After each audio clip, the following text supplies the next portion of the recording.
আধা ঘন্টা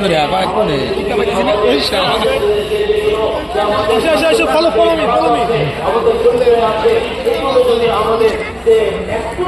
কোনো লাইনে যদি একটা দিক পার হয়ে যায় ওই দিকে কিন্তু আমাদের পুরো ক্ষতি করবে। আগে ব্যবহার করেন যে আপনাদের মানুষের উপর আল্লাহ রাব্বুল ইজ্জতের বহুত বড় দয়া, এখনো পর্যন্ত আপনাদের উপর অনেক মেহেরবানি কৃপা আল্লাহ রাব্বুল ইজ্জতের আছে যে আপনাদের এখনো পর্যন্ত আম মানুষ যারা একটা সিধা সাদা জিন্দিগি মাশাআল্লাহ আপনারা যাপন করতেছেন, মেহমান বলছেন যে এই সিধা সাদা জিন্দিগি যে এটা বহুত বড় নিয়ামত, এটা বহুত বড় একটা সম্পত্তি। মেহমান বলছেন এটাকে বাঁচিয়ে রাখবেন, এটা যেন ছুটে না যায়। মেহমান বলছেন মনে রাখবেন যদি এটা একবার আপনার ঘর থেকে বার হয়ে যায় এই যে